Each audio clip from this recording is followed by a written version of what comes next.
నమస్తే, నేను మీ సూర్యారావు. ప్రైమ్ 9 అధికార కార్యక్రమానికి స్వాగతం.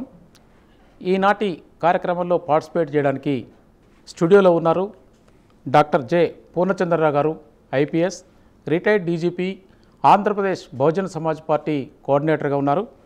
అలాగే జూమ్ ద్వారా ప్రొఫెసర్ ఈ Venkatesh, department of political science, Hyderabad central యూనివర్సిటీలో వర్క్ చేస్తున్నారు.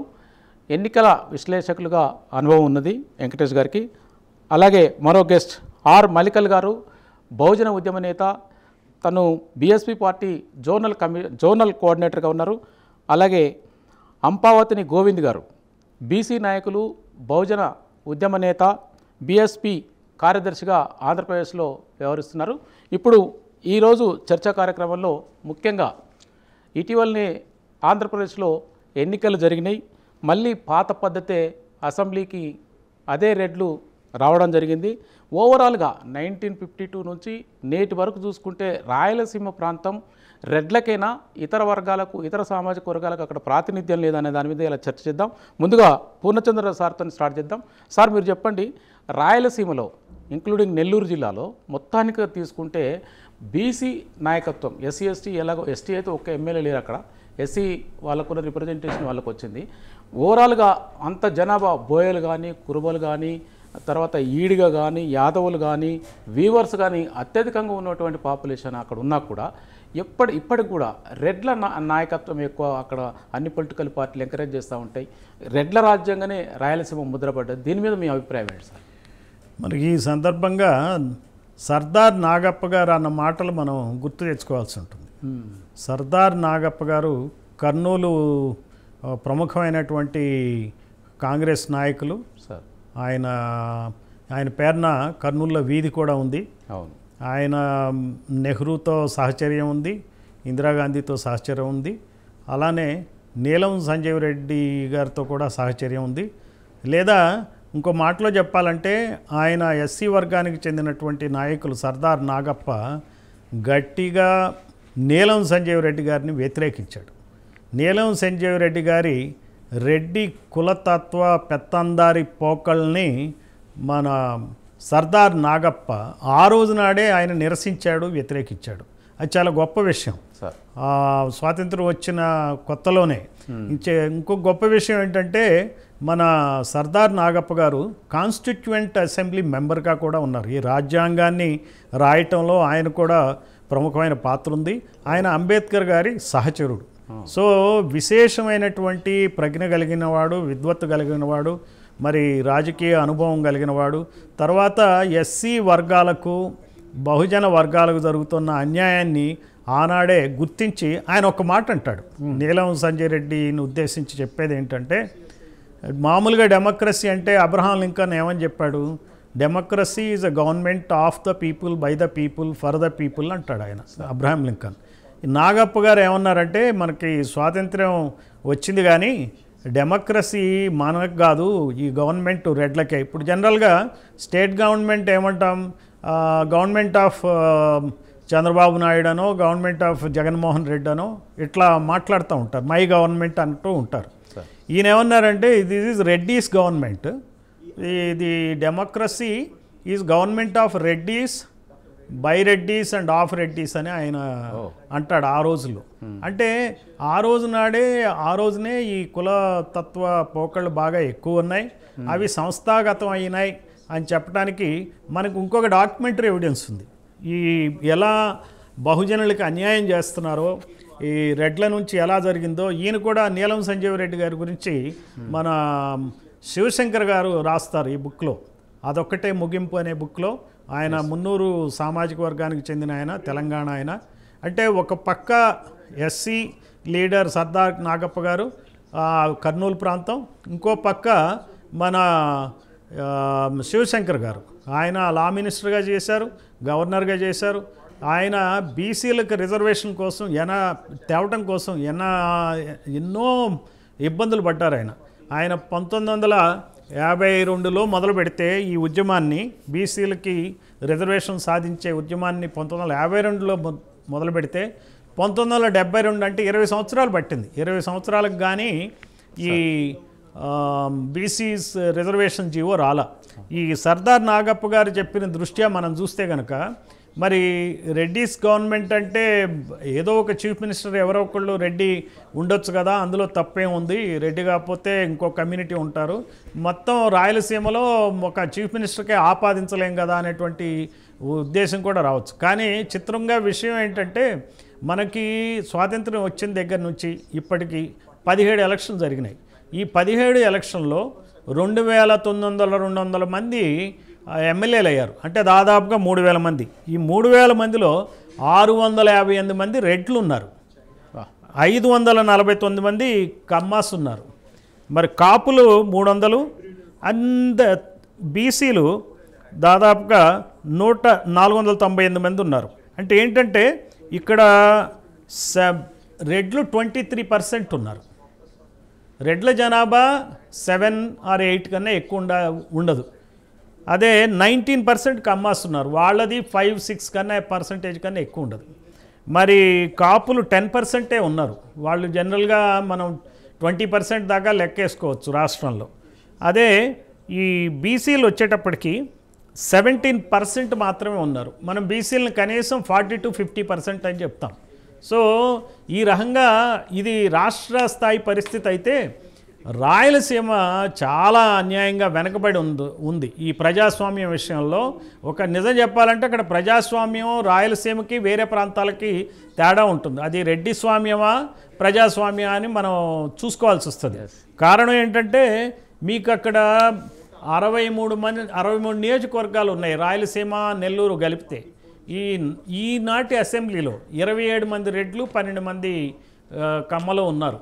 గత అసెంబ్లీలో 40 మంది రెడ్లు 3 కమ్మలు ఉన్నారు. అంటే ఏంటి, మీకు 63 మందిలో వీళ్ళు ఎస్సీఎస్ అంబేద్కర్ పుణ్యమానే 11 ఎస్సీ సీట్లు తప్పిస్తే 2-3 ముస్లిమ్స్ లేకపోతే ఒకళ్ళిద్దరు వేరే వర్గాల వాళ్ళు తీసేస్తే కేవలం 6 డజను మాత్రమే బీసీలు ఉంటున్నారు, 6 to 8, అంతకన్నా ఎక్కువ ఉండరు. సో ఇది కూడా ఏం సూచిస్తుంది, ఇది ఈనాటి అసెంబ్లీలో కానీ గత అసెంబ్లీలో కానీ ఇంతకాలం కూడా ఒక 6 డజన్ మంది బీసీలు తప్పితే ఎక్కువ మంది ఎమ్మెల్యేలు ఉండేటువంటి అవకాశం లేకుండా పోయింది రాయలసీమలో. మరి రెడ్లు ఇంతమంది పాలిస్తున్నారు రాయలసీమని, ఎన్నాళ్ళుగా పాలిస్తున్నారు. దాదాపుగా 50-60% రెడ్డి ఎమ్మెల్యేలే ఉంటున్న చోట పేదరికం అత్యంత ఎక్కువగా ఉంది. ఇప్పుడు పేదరికంకి వచ్చేటప్పటికి ఇక్కడ 76% ఉంది పేదరికం రాయలసీమలో. అదే కోస్తాంధ్రలో పేదరికం 47% ఉంది. Indian average 51%. ఇదంతా నా స్టాటిస్టిక్స్ కాదు, UNDP 2014 స్టాటిస్టిక్స్ ప్రకారం చెప్తున్నా. అంటే నిరుపేదలు అత్యధికంగా రాయలసీమలో ఉన్నారు, కోస్తాంధ్ర కన్నా ఇండియాలో కన్నా ఉన్నారు. మరి ఏలేదెవరు, రెడ్లు. అట్లనే అన్ఎంప్లాయ్మెంట్ కూడా అత్యధికంగా రాయలసీమలోనే ఉంది, 82% ఉంది అన్ఎంప్లాయ్మెంట్. నిరుద్యోగులు 82% ఉన్నారు. మరి ఆంధ్రప్రదేశ్లో కోస్తాంధ్రలో 49% ఉన్నారు, తర్వాత ఇండియాలో 62% ఉన్నారు. రెడ్లు ఎక్కడ ఎక్కువ ఉంటే అక్కడ నిరుపేదలు ఉన్నారా, నిరుద్యోగం ఉందా, నిరక్షరాస్యులు ఉన్నారా అని ఆలోచించి, ఇది యాక్చువల్గా రీసెర్చ్ చేయాల్సినటువంటి అంశం కూడా, యూనివర్సిటీలో స్టడీ చేయాలి. బలమైన పెత్తందారీ కులాలు ఎక్కడైతే రాజ్యం వెళ్తాయో, ఎక్కడైతే ఎమ్మెల్యేలుగా ఉంటారో అక్కడ నిజమైన ప్రజాస్వామ్య విలువలు ఉన్నాయా అనేది మనం చూసుకోవాలి. ఇది కాకుండా నిరక్షరాస్యులు కూడా రాయలసీమలో ఎక్కువ, 42% ఉన్నారు. అదే కోస్తాంధ్రలో 66% అక్షరాస్యులు 66% ఉన్నారు కోస్తాంధ్రలో. ఇక్కడ రాయలసీమకు వచ్చేటప్పటికి 42% అక్షరాస్యులు ఉన్నారు. అంటే దాదాపుగా 60% నిరక్షరాస్యులే ఇక్కడ. అలానే ఇండియన్ యావరేజ్ కన్నా చాలా తక్కువగా మరి ఇక్కడ అక్షరాస్యత ఉంది రాయలసీమలో. మరి నీళ్లు ప్రాబ్లమే ఉంది, ఇండస్ట్రీస్ ప్రాబ్లమే ఉంది, మానవతా విలువలు ప్రాబ్లమే, విపరీతమైన లాండ్ ఆర్డర్ ఇష్యూస్, దోపిడీ అంతా కూడా రాయలసీమలోనే మిగిలిన ప్రాంతాల కన్నా ఎక్కువ. అందుకే రాయలసీమ బాగుపడితే కానీ ఆంధ్రప్రదేశ్ బాగుపడదు. నేను ఒక పోలీస్ ఆఫీసర్గా ఒక పొలిటికల్ ఇన్వెస్టిగేషన్ చేస్తే నాకు కనిపించిన అంశాలు ఇవి. ఈ రకమైన నాయకులు వీళ్ళు ఎవరైతే గుత్తాధిపత్యం వహించి ప్రజలని అణిచివేసి ఎవరైతే పాలన చేస్తున్నారో వాళ్ళ వలన మన రాయలసీమ బాగుపడదు. రాయలసీమ బాగుపడాలంటే క్యాస్ట్ డామినెన్స్ తగ్గాలి, క్యాస్ట్ బ్యాలెన్స్ రావాలి, కులాల సమతుల్యత రావాలి. దీనికి తార్కాణంగా నాగప్ప గారు చెప్పింది మనకి రెలవెంట్ పాయింటే, మరి మన శివశంకర్ గారు చెప్పిన కూడా రెలవెంట్ పాయింట్. నేను అందరినీ కూడా బహుజనుల్ని నేను సజెస్ట్ చేస్తున్నా, శివశంకర్ గారి జీవిత చరిత్ర చాలా సరళంగా ఉంటుంది, అది చదువుకోవాలి. మనం సర్దార్ నాగప్ప గారి వీధిని కూడా చూడటం చాలా అవసరం. నేను ఏదో ఒక రోజున సర్దార్ నాగప్ప గారి ఆ ప్రాంతానికి కూడా వెళ్ళి చూస్తా. నేను ఆయన స్ఫూర్తి తీసుకుని బహుజనులందరూ ఉద్యమించాలి. మరి ఈ సమసమాజ స్థాపనకి బహుజన్ సమాజ్ పార్టీతో చేతులు కలపాలని చెప్పి నేను కోరుతున్నా. థ్యాంక్ యూ పూర్ణచంద్ర గారు. సార్ మల్కల్ గారు, మీరు కర్నూలు వాస్తవ్యులు, మీరు బహుజన ఉద్యమంలో నాకు తెలిసి సర్దార్ నాగప్ప గారి ఇన్స్పిరేషన్ కూడా మీ మీద ఉందనుకుంటాను. రాయలసీమలో గత 50 అంటే స్వతంత్రం వచ్చినప్పటి నుంచి నాగప్ప గారి ఇదంతా కూడా ఆయన ద్వారా పాలిటిక్స్లోకి వచ్చిన రెడ్లంతా కూడా మన వర్గాలను విస్మరించి అది రాయలసీమ కాదు రెడ్లసీమ అన్న ఇంటెన్షన్తో ఉన్నారు కదా, దీని మీద మీ అభిప్రాయం? ప్యానల్లో ఉన్న పెద్దలందరికీ కూడా జైలు తెలియజేస్తూ, మరి ముఖ్యంగా ఇందాక మన పూర్ణచంద్రరావు సార్ గారు చెప్పినట్లు ఈ రెడ్ల ఆధిపత్యం అనేటువంటిది ఈ రాయలసీమ ప్రాంతంలో చాలా ఎక్కువ. ఎందుకంటే దానికి మొదటి వ్యక్తి ఆద్యుడు వచ్చేసి నీలం సంజీవ రెడ్డి తర్వాత కోట్ల విజయభాస్కర్ రెడ్డి, ఆ తర్వాత వైఎస్ రాజశేఖర రెడ్డి, ఆ తర్వాత జగన్ ఒక ఆర్డర్గా ఒక నాయకత్వం కింద వాళ్ళు ఒక యూనిట్ గా ఉంటూ అందరూ కలిసి కూడా ఒకే నేపథ్యంలో ఏ విధంగా పేదలను మభ్యపెట్టాలి, ఏ విధంగా వాళ్ళని నిర్వీర్యం చేస్తూ మనము అధికారంలో నిరంతరం ఉండాలనే ఒక దీన్ని జరుగుతూ వస్తున్నటువంటి క్రమము. కానీ మొట్టమొదట మన సర్దార్ నాగప్ప గారు నీలం సంజీవ రెడ్డి గారితో అనేకంగా ఆయనతో ఫైట్ చేసి చాలా విధంగా ఇక్కడ ఉన్నటువంటి కొంతమంది బీసీ నాయకులని, దామోదర సంజీవిని, కేఈ మాదన్న గారిని, తర్వాత ఎర్రపూడి ఎల్లప్పని, ఇలాంటి వ్యక్తులలో కూడగట్టి వాళ్ళతో ఫైట్ చేసి సక్సెస్ అయినటువంటి నేపథ్యంలో ఈ వైద్యరీత్యా వాళ్ళు దూరం కావడంతో వీళ్ళంతా రెడ్డి పక్షపాతంతో మొత్తం మనకి నిలువున నీడ లేకుండా చేసినటువంటి పరిస్థితి అయితే వాస్తవమే సార్. ఇంకా ప్రధానంగా మనం చూసినట్లయితే కర్నూలు జిల్లాకి వచ్చినట్లయితే ప్రధానంగా ఈ సర్దార్ నాగప్ప గారిని కానీ, మన దామోదరం సంజీవయ్య గారిని కానీ, ఇట్లా ఎస్సీ నాయకులంతా కూడా వాళ్ళని చాలా ఇబ్బందులు పెట్టి వాళ్ళ మీద దాడులు చేసి రకరకాల భయప్రాంతం చేసినటువంటిది ఎంతో సౌమ్యుడని చెప్పుకుంటున్నటువంటి కోట్ల విజయభాస్కర్ రెడ్డి అనేటువంటిది మనం తెలుసుకోవాల్సినటువంటి విషయం. ఎందుకంటే కోట్ల విజయభాస్కర్ రెడ్డి 1955లో రాజకీయాల్లోకి ఎంటర్ అయినప్పటి నుండి ఇక్కడ ఉన్నటువంటి ఈ కర్నూలు జిల్లాలో ఉన్నటువంటి ఈ ఎస్సీలు, బీసీలు, మైనార్టీస్ అందరూ కూడా చాలా సౌమ్యుడు, మంచి వ్యక్తి, మనకేదో మంచి చేస్తాడని నిరంతరం ఆయనని ఎంపీగానో లేకుంటే ముఖ్యమంత్రిగానో 2 సార్లు ఈ రాష్ట్ర ముఖ్యమంత్రి సార్ ఈ ప్రాంతం నుండి నిరంతరం పంపించిన పాపానికి వాళ్ళకి నిలువున నీడ లేకుండా నిరంతరం ఈ మంత్రాలయం కానీ, ఆ ఎమ్యూలు కానీ, ఆలూరు కానీ ఆయా ప్రాంతాల అన్ని చోట్లను కూడా వాళ్ళు వలసపోవడం తప్ప వేరే మార్గం లేదు. ఒక విధంగా చెప్పాలంటే మనం ఈ భారతదేశంలో చాలా మంది కాంగ్రెస్ నాయకులు చెప్పేది ఏమంటే, పెద్ద కోట్ల విజయభాస్కర్ రెడ్డికి జరగని మాట అంటూ ఉండదు, ఆయన అడిగితే ఏదైనా వస్తుంది ఇస్తారు అనేటువంటిది ఒక నానుడు చెప్తుంటారు. ఎందుకంటే ఆ విధంగా ఎస్టాబ్లిష్ అయినటువంటి నాయకత్వం కర్నూలు నుండి కూడా. కానీ ఏ రోజు ఈ పేద ప్రజల కోసం కానీ, ఈ బహుజన సమాజం కోసం కానీ, ఎస్సీ ఎస్టీ బీసీ మైనారిటీలు అందరూ కూడా నిరంతరం నాకు ఓటు చేసి ఒక నాయకత్వంలో నన్ను నిలబెట్టినటువంటి సమాజం అని ఎక్కడ కూడా అక్కడ పెట్టలేదైనా. ఎప్పుడు కూడా చిన్న పరిశ్రమ కానీ ఇంకోటిలకు అభివృద్ధిలోకి రావడానికి కూడా ఎక్కడ ఏ ఆధారం మీకు. ఇంకొక ఎగ్జాంపుల్ చెప్పినట్టు సార్ అన్నట్టు నీళ్ళ గురించి మాట్లాడినట్టయితే దాదాపుగా ఈ కర్నూలు పార్లమెంట్ ఏదైతే ఉందో ఈ ప్రాంతం ఒక ఎగ్జాంపుల్ తీసుకుంటే దాదాపు ఓస్పేట్ నుండి ఈ కర్నూలు ప్రాంతానికి వాటర్ వచ్చేటువంటి పరిస్థితి ఎల్ఎల్సి నుండి ఈ ఎల్ఎల్సి కెనాల్ ఆధునీకరణలో భాగంగా ఈ లైనింగ్ అనేటువంటిది పనులు జరిగేటప్పుడు దాదాపుగా వాళ్ళ సామాజిక వర్గానికి సంబంధించినటువంటి ఎవరైతే కాంట్రాక్టర్లు ఉన్నారో వాళ్ళు నష్టపోయేటువంటి పరిస్థితి ఉందని ఆయన రిక్వెస్ట్ చేసేదేమంటే ఆ రోజున ఒక సంవత్సరంన్నర మీరు ఆగినట్టయితే లైనింగ్ పనులు పూర్తయితే ఆ లైనింగ్ పనులు పూర్తయినాక అద్భుతంగా మీకు నీరు వచ్చేటువంటి అవకాశం ఉంటుంది, మీరు ఆగలేరంటే రైతులంతా ఆయన మాటలు విశ్వసించి ఉండిపోవడం వల్ల ఆ విధంగా చేయడం వల్ల కాంట్రాక్ట్ బాగుపడినారు, కానీ ఇక్కడ ఉన్న రైతులు అత్యంత దారుణంగా దెబ్బతినేటువంటి అవకాశం. ఇప్పుడు గోవింద్ గారు మీరు చెప్పండి, రాయలసీమ రెడ్ల సీమనా అనే దాని మీద ఇప్పటివరకు పూర్ణచంద్రరావు గారు అలాగే మల్లికల్ గారు మాట్లాడినారు కదా, దీనిపై మీరు అనంతపూర్ వాస్తవ్యులుగా దీనిపై మీ స్పందన ఏంటి గోవింద్ గారు? ముందుగా చర్చలో పాల్గొన్న పెద్దలందరికీ, మరి కార్యక్రమం చేసే మిత్రులందరికీ ధన్యవాదములు, జైభీములు తెలియజేస్తున్నాం. సార్, మీరు చెప్పింది 100% వాస్తవాలు. ఈ చరిత్రను మనం గమనించి చూస్తే ఫ్రమ్ ది బిగినింగ్ నుంచి ఇప్పుడు దాకా రెడ్ల ఆధిపత్యమే, రెడ్ల పాలన జరుగుతుంది. ముందు కాంగ్రెస్ పార్టీ, మళ్ళీ ఆ తర్వాత వైఎస్ఆర్ కాంగ్రెస్ పార్టీ అనే పేరుతో వచ్చినది. అది కాంగ్రెస్ అనేది రెడ్ల పేరుతోనే ఉంది. అదే విధంగానే వైఎస్ఆర్ కాంగ్రెస్ జగన్మోహన్ రెడ్డి పార్టీ పెడితే అది తర్జుమా అయింది, ఆ విధంగానే అయింది. మరి తెలుగుదేశం పార్టీ బీసీలది అని చెప్తా ఉంటాడు ఇప్పుడు చంద్రబాబు నాయుడు గారు, కానీ బీసీలకు ఇక్కడ టికెట్లు ఇవ్వకోకుండా కేవలం వాళ్ళ రెడ్లకు ఇచ్చుకోవడము, వీళ్ళు రెడ్లే వాళ్ళు రెడ్లే నిలబడి అధికారాన్ని అనుభవించే ప్రయత్నం జరుగుతుంది. ముఖ్యంగా అనంతపురం జిల్లాలో అయితే కమ్మోళ్ళు వాళ్ళ జనాభా శాతం చాలా తక్కువ, కానీ చంద్రబాబు నాయుడు గారు ఈ పార్టీని చేతిలోకి తీసుకున్నప్పటి నుంచి ప్రతిసారి ఈ జిల్లాలో 14 ఉంటే ఉమ్మడి జిల్లాలో ప్రతిసారి కనీసం అంటే 5-6 కమ్మోళ్ళకే ఇచ్చుకోవడం అనేది జరుగుతుంది.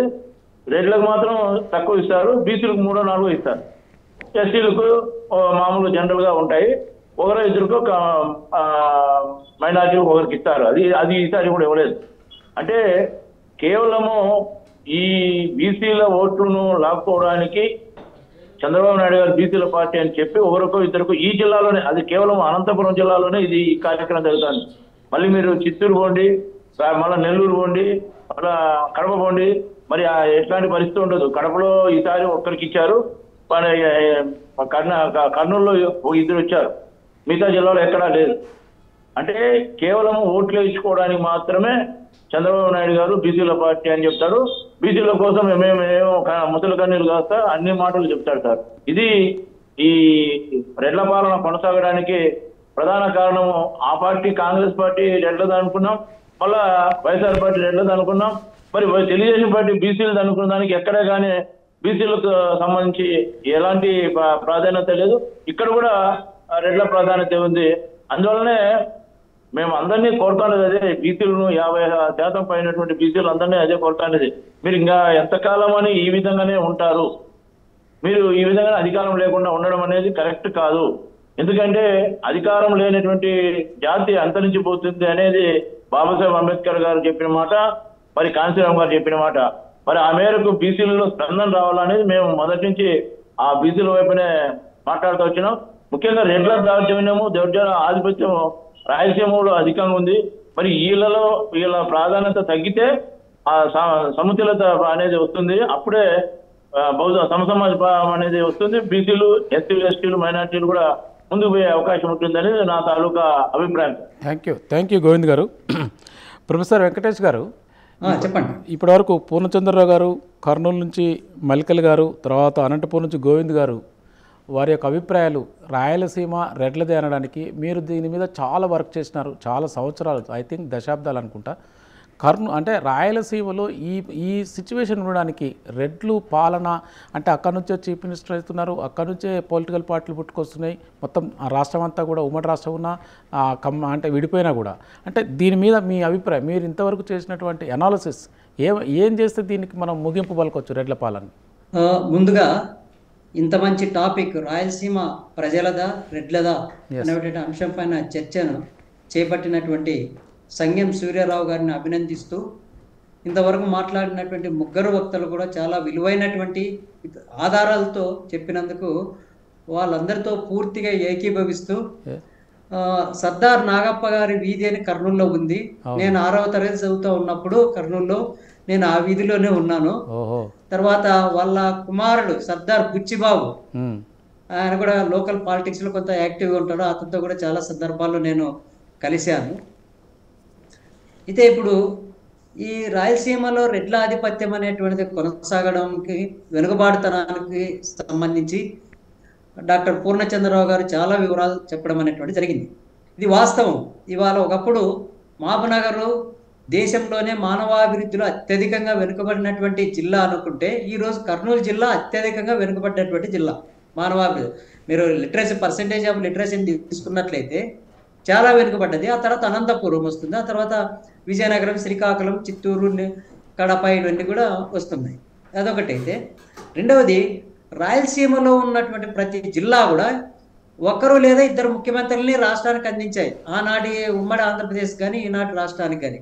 కర్నూలు నుంచి దామోదర సంజీవయ్య అయ్యారు, కోట్ల విజయభాస్కర్ రెడ్డి అయ్యారు, తర్వాత అనంతపురం నుంచి వచ్చే నీలం సంజీవరెడ్డి అయితేనేమి, తర్వాత మనకు చిత్తూరు నుంచి చంద్రబాబు నాయుడు 4 టర్మ్స్, కిరణ్ కుమార్ రెడ్డి 1 టర్ము, కడప నుంచి ఇంక తండ్రి కొడుకులు వాళ్ళంతా కూడా ముఖ్యమంత్రి అయినటువంటి దాఖలాలు మనకున్నాయి. అట్లాగే రాయలసీమ నుండి దేశానికి ప్రధానమంత్రి అయ్యారు.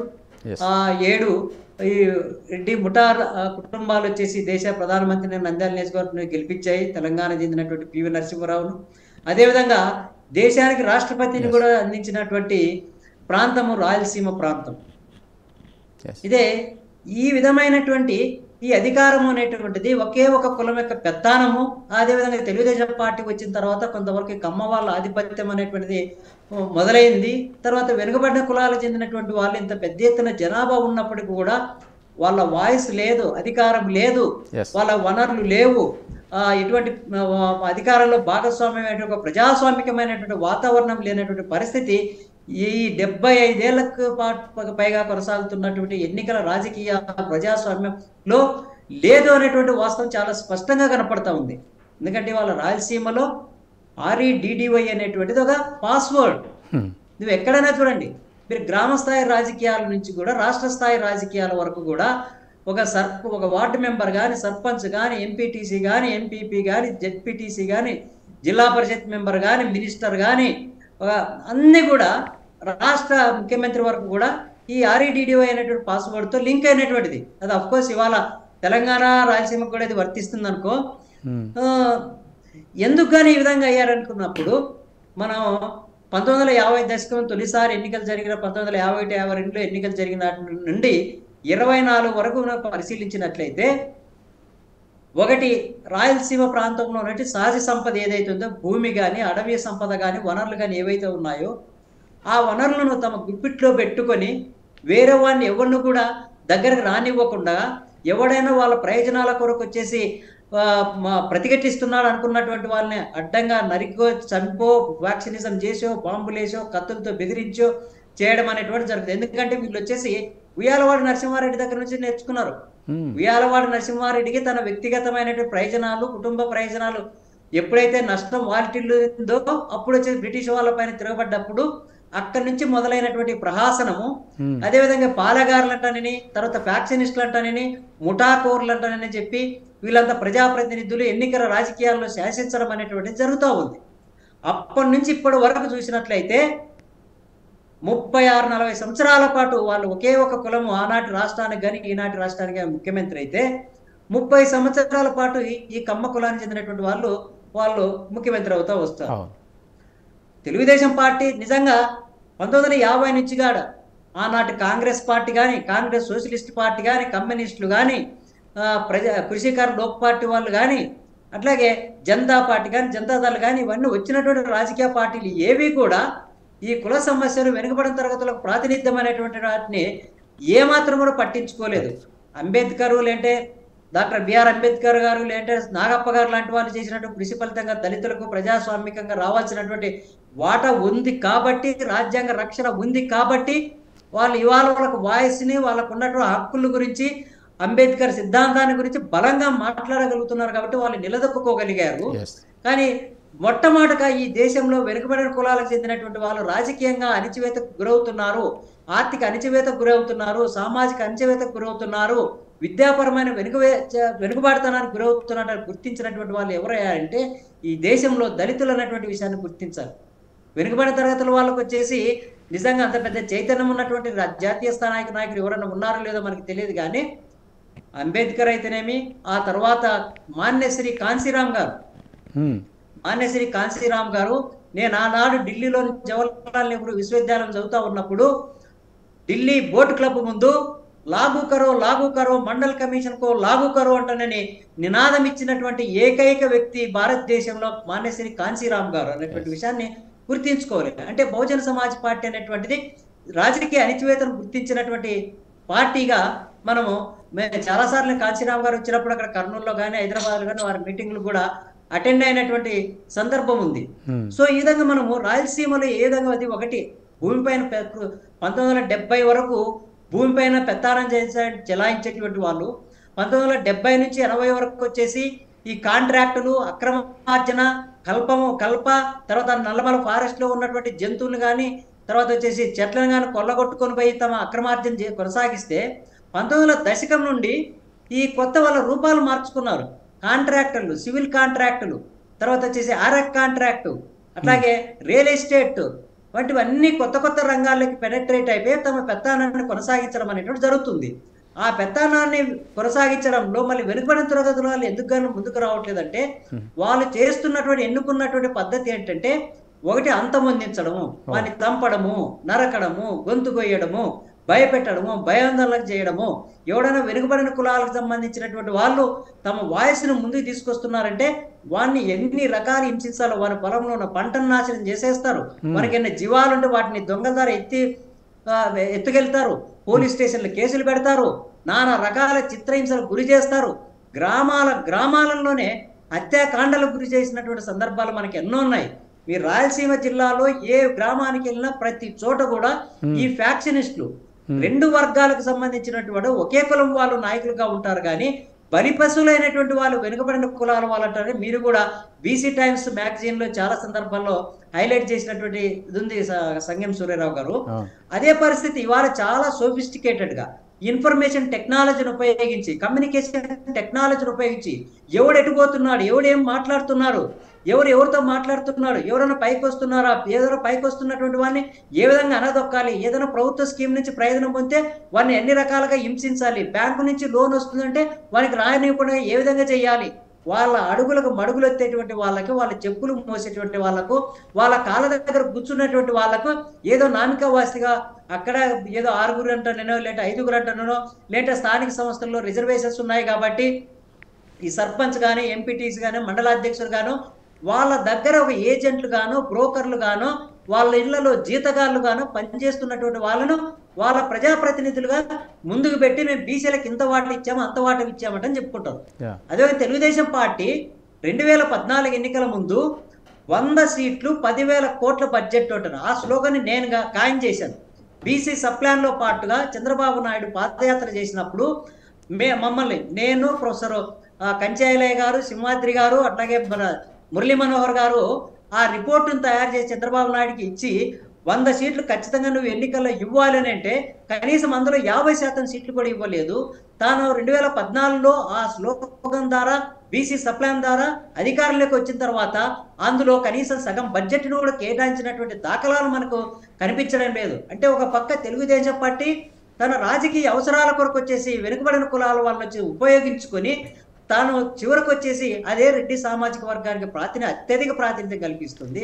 కాంగ్రెస్ పార్టీనేమో సాంప్రదాయబద్ధంగా దళితులను తన ఎంట పెట్టుకొని ఆధిపత్య కులాలకు రాజకీయ అధికారాన్ని అంటగట్టి వెనుకబడిన తరగతులను వచ్చేసి మరి ఒక పక్క దూరం చేస్తూ ఉంది. అందులో భాగంగానే ఈ మధ్య రాహుల్ గాంధీ వచ్చేసి వెనుకబడిన కులాల జనాభాను లెక్కిస్తానంటే ఒక పక్క చెబుతూనే కర్ణాటక, తెలంగాణ రాష్ట్రంలో అధికారంలోకి వచ్చిన తర్వాత కులగణన వచ్చేసి ఇవాళ ఎటువంటి స్టేట్మెంట్లు ఇస్తున్నారు అనేటువంటి విషయం చాలా స్పష్టంగా జరుగుతుంది. కాబట్టి ఈ ఎన్నికల రాజకీయాల్లో, ప్రజాస్వామ్య రాజకీయాల్లో ఈ రాజకీయ పార్టీలు అన్నీ కూడా అది కమ్యూనిస్టులా, సిపిఐ, సిపిఎం, లేదంటే సిపిఐ ఎమ్మెల్యే, ఇంకా మా తెలుగుదేశం పార్టీనా, ప్రాంతీయ పార్టీనా, జాతీయ పార్టీనా, భారతీయ జనతా పార్టీనా అనేటువంటి సిద్ధాంతానికి అతీతంగా అన్ని రాజకీయ పార్టీలు కూడా వాళ్ళనే చివరిగా నాయకులు చేయడం అనేటువంటిది ఒక భయంకరమైన అప్రజామికమైనటువంటి వాతావరణము రాయలసీమలో కొనసాగుతూ ఉంది.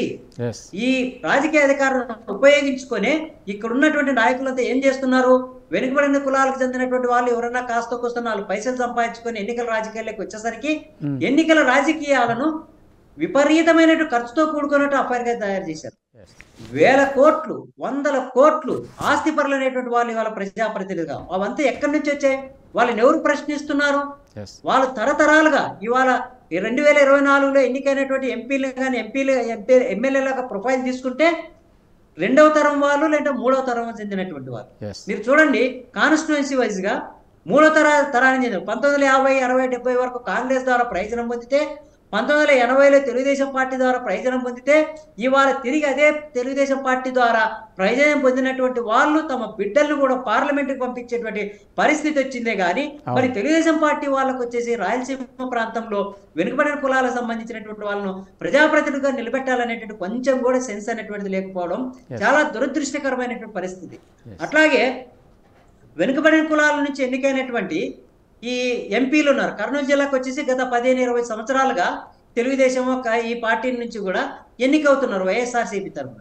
మళ్ళీ వారిని ఏనాడైనా కూడా పార్లమెంట్లో కానీ లేదంటే శాసనసభకి ఎన్నికైనటువంటి బీసీలు కానీ ఏ ఒక్క రోజైనా బీసీ సమస్యల పైన ఒక్క క్వశ్చన్ అన్న రేజ్ చేసిన సందర్భం ఉందా అనేటువంటి విషయాన్ని సంగం సూర్యారావు గారు తేల్చి చెప్పాలి. ఎందుకంటే ఇప్పుడు ఆయనకు వచ్చేసి జాతీయ రాజకీయాల వరకు కూడా సంబంధం ఉంది కాబట్టి ఈ వెనుకబడిన కులాలకు సంబంధించినటువంటి వాళ్ళు పార్లమెంట్లో బీసీలకు సంబంధించి ఎవరెవరు ఏం మాట్లాడారు, లేదంటే ఎవరు ఆధిపత్య కులాలు చెందిన రెడ్ల ప్రయోజనాలకు అవసరమైనటువంటి వాటి గురించి ఏం మాట్లాడారా, లేకపోతే ఏమన్నా మాట్లాడారా, లేదంటే పార్లమెంట్ ఎన్నికై ఏమన్నా చేశారా వీళ్లకు?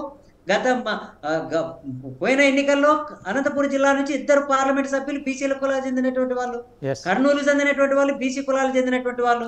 మళ్ళీ వారు ఏ రోజైనా నోరెత్తారా? వ్యక్తిగతంగా తమ పదవి, తమ ఆర్థిక ప్రయోజనాలు వాళ్ళకు వచ్చేసి రెడ్లకు వచ్చేసి కాళ్ళకు వాళ్ళ మడుగులు ఎత్తడం తప్పనిస్తే మళ్ళీ వాయిస్ను ఎందుకు కానీ రేజ్ చేయలేకపోతున్నారు అనేటువంటి విషయం పైన కూడా మీరు ప్రత్యేకంగా ఒక చర్చ వేదిక పెట్టాలి. మీరు ఈ పార్లమెంట్ లో కానీ శాసనసభలో కానీ బీసీల గురించి మాట్లాడారా అనేటువంటి విషయం పైన కూడా మీరు ఆ డేటానంతా కూడా బయటికి తీసుకురావాల్సిన బాధ్యత మీ పైన ఉందని నేను మీకు విజ్ఞప్తి చేస్తాను. తప్పకుండా ప్రొఫెసర్ గారు, మీరు అమూల్యమైన సందేశం. సార్ పూర్ణచంద్ర గారు చూశారు కదా, ప్రొఫెసర్ గారు ఐ థింక్ 3 దశాబ్దాల నుంచి తను నిరంతర పోరాటం బ్యాక్ క్లాస్ ఇష్యూస్ మీద అనేక అంతర్జాతీయ వేదికల మీద కూడా తను పేపర్స్ సబ్మిట్ చేసి లోకల్లో, నేషనల్గా, ఇంటర్నేషనల్గా ఎన్నోసార్లు వెంకటేష్ గారిని ఎప్పుడు చూసినా ఏదో, ఇప్పుడు కూడా ఆయన ఎక్కడో ఐ థింక్ టూర్లో ఉన్నాడు, అతను యూనివర్సిటీలో లేడు, దీని మీదనే నిత్యం తిరుగుతూ ఉంటారు. చక్కటి అంటే ఆయనకున్న చూసిన దాన్ని అంతా కూడా కంటికి కట్టినట్టు చెప్తా ఉన్నారు. అంటే దీని మీద మీరేమంటారు సార్? మీకున్న ఇప్పుడు ఇంత ఎక్స్పీరియన్స్లో, మీకున్న సర్వీస్ ఎక్స్పీరియన్స్లో మనం మొత్తం అంతా కలిపి చెప్పేది ఒకటే, అల్టిమేట్లీ ఇక్కడ ఏం జరుగుతుందంటే బైపోలార్ పాలిటిక్స్ అండి. బైపోలార్ పాలిటిక్స్ అంటే ప్రజల్ని ఎట్లా నెట్టేస్తారంటే ఆ గట్టునుంటావా ఈ గట్టునుంటావా, జగన్కి వేస్తావా బాబుకి వేస్తావా అని చెప్పి నెట్టేస్తారు. అంటే కమ్మ ప్రభుత్వం కావాలా రెడ్డి ప్రభుత్వం కావాలా, రెండు అనమాట. అందుకనే మనం ఒకసారి చూసుకుంటే మన ఆంధ్రప్రదేశ్లో 242 కులాలు ఉన్నాయి. 200 కులాలు ఉంటే 2 పార్టీలు, 2 కుటుంబాలు ఉన్నాయి. 2 కుటుంబాలు 2 పార్టీలు, 4 పార్టీలు ఉన్నాయి. 2 కుటుంబాల్లో 2 కులాలు 2 కుటుంబాలు అంటే ఒకటి టీడీపీ అండ్ బీజేపీ కలిపి ఒకటే కుటుంబం. ఇప్పుడు ఒకటే వైసీపీ అండ్ కాంగ్రెస్ కలిపి ఒకటే కుటుంబం. జనసేన కొత్తగా వచ్చింది. సో వీళ్ళే రాజ్యం వెళ్తారు. ఇప్పుడు జనసేనకు కూడా ఒకవైపు ఉండాల్సి వచ్చింది కదా, సొంతంగా కాదు కదా. సో అందువల్ల ఏంటంటే ఈ 2 కుటుంబాలే వెళ్తాయి.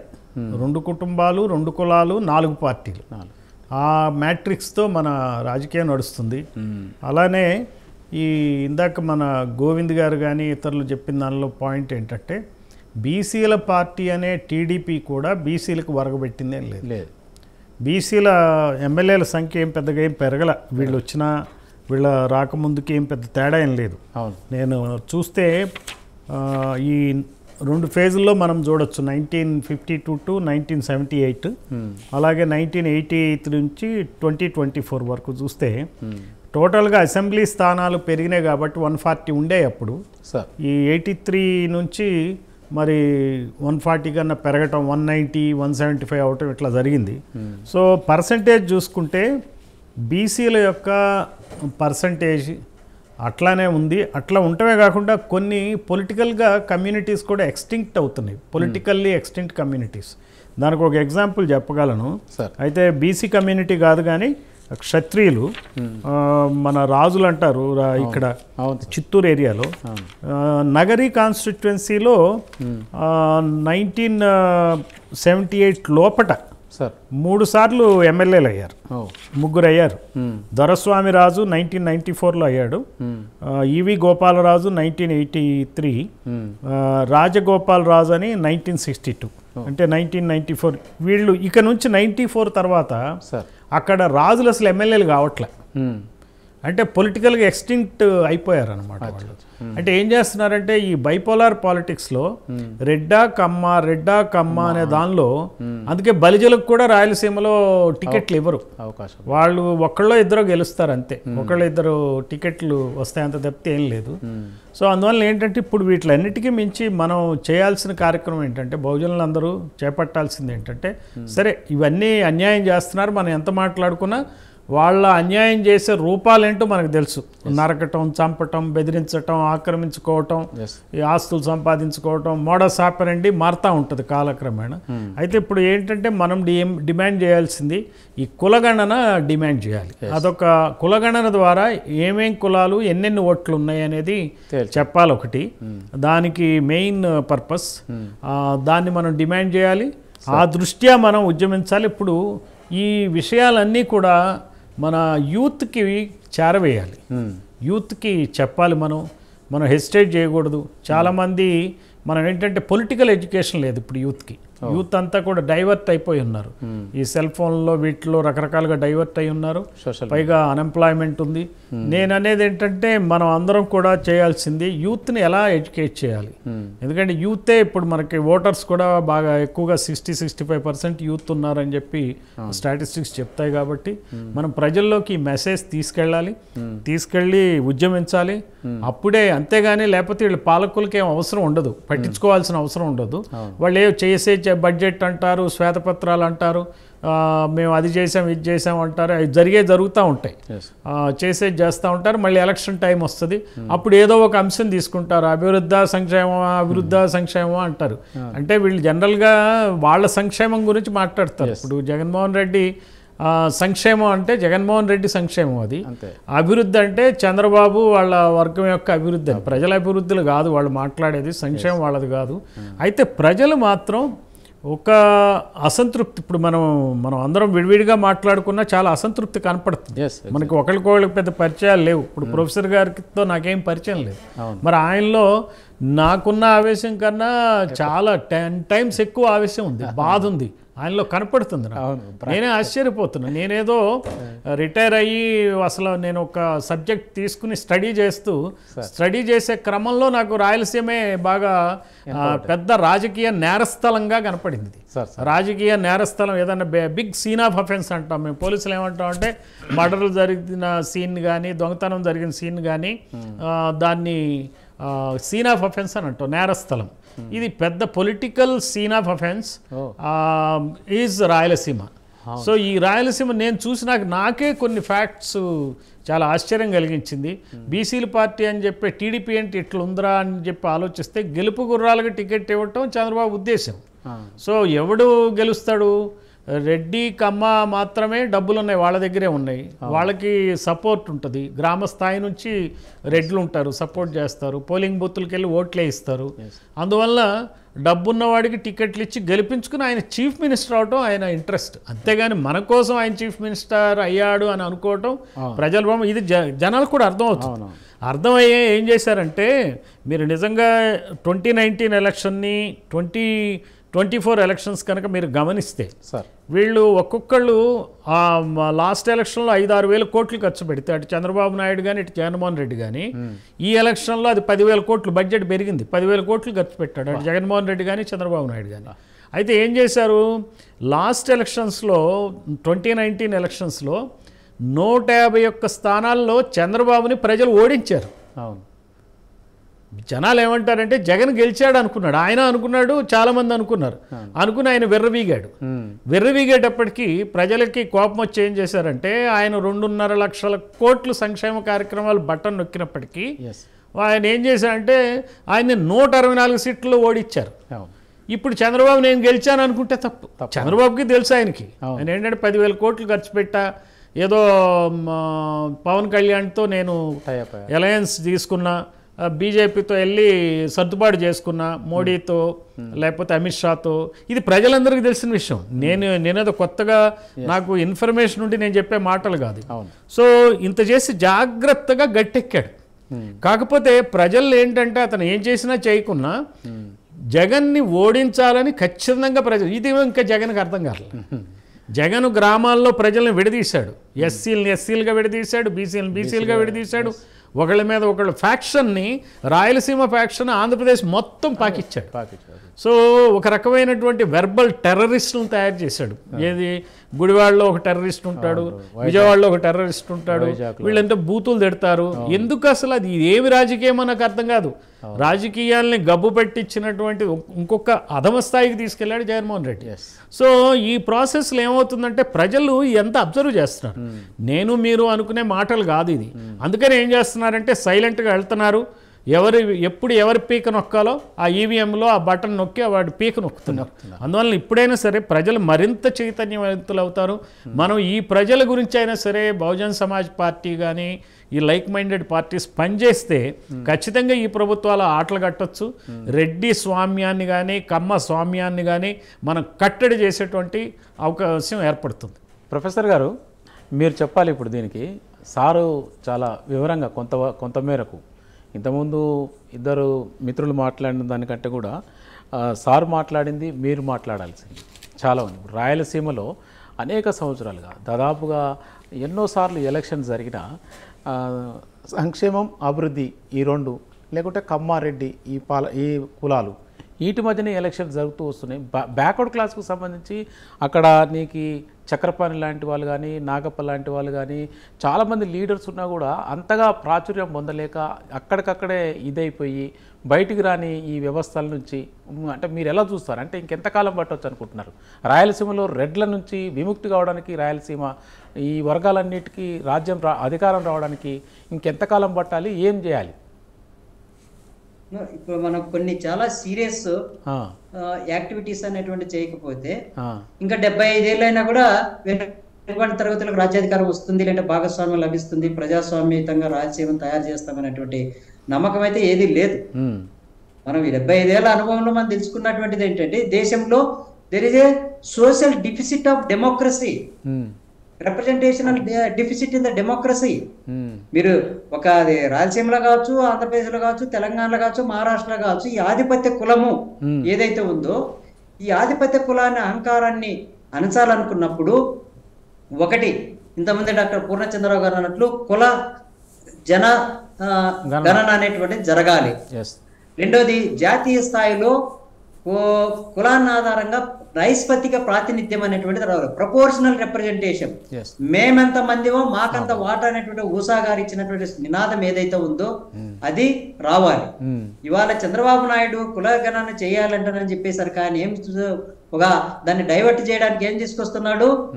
స్కిల్ సెన్సస్ అంటారని తీసుకొస్తున్నారు, క్యాస్ట్ సెన్సస్ అంటారని. కాంగ్రెస్ వాళ్ళు బీసీలో ఒక పక్క అడుగుతా ఉంటే స్కిల్ సెన్సస్ అంటారని డైవర్ట్ చేయడం అన్నట్టు.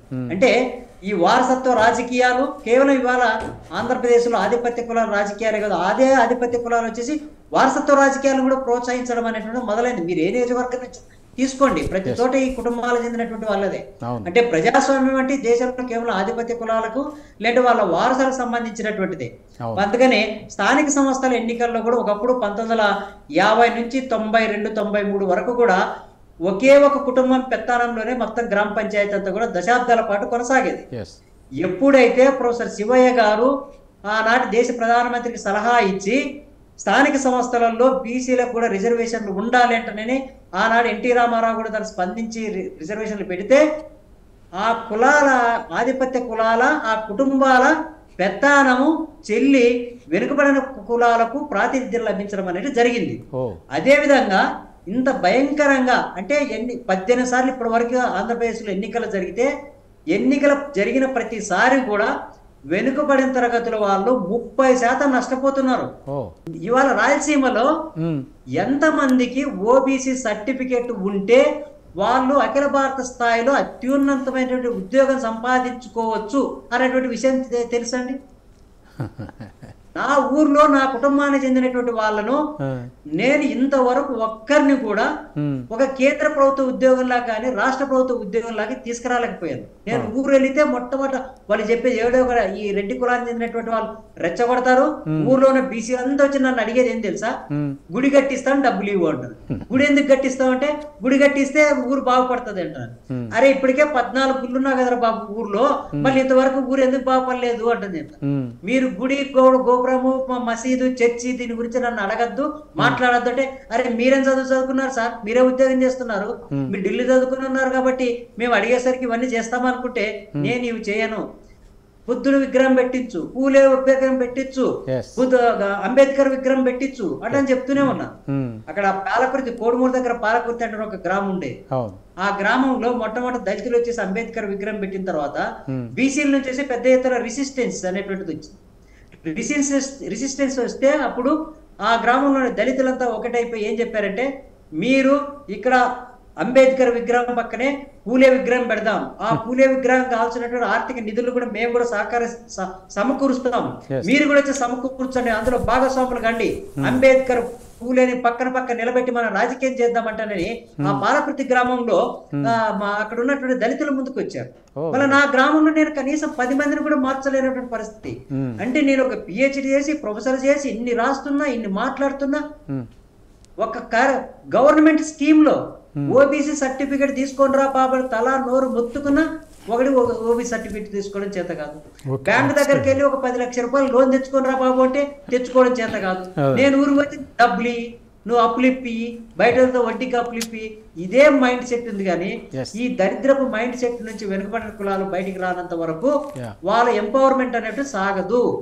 ఈ అంతా ఇప్పుడు మళ్ళీ గోకులం అంటారని పెట్టారు, మీకు గొర్రెలు ఇస్తాం బర్రెలు ఇస్తాం మీకు చాకరీ ఇస్తాం మంగళ షాప్ ఇస్తాం మీరు అప్లై చేసుకోండి అంటానని ఒక పక్క చంద్రబాబు నాయుడు ఒక పక్క పవన్ కళ్యాణ్ ఇంకో పక్క అచ్చెన్నాయుడు ఫోటో వేసి గోకులం అంటారని చెప్పి ఒక పాంప్లెట్ డిస్ట్రిబ్యూట్ చేస్తున్నారు ఇప్పుడు లేటెస్ట్ గా.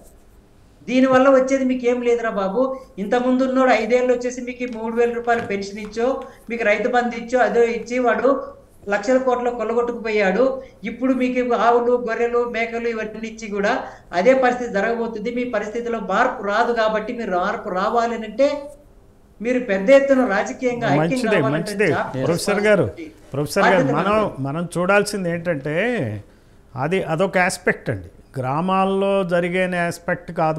మనం చర్చించాల్సింది ఏంటంటే ఇప్పుడు అంబేద్కర్ కూడా ఇలాంటి సిచ్యువేషన్స్ ఫేస్ చేసి ఆయన ఉద్యమించి రిజర్వేషన్లు రావటం కోసం ప్రయత్నించాడు.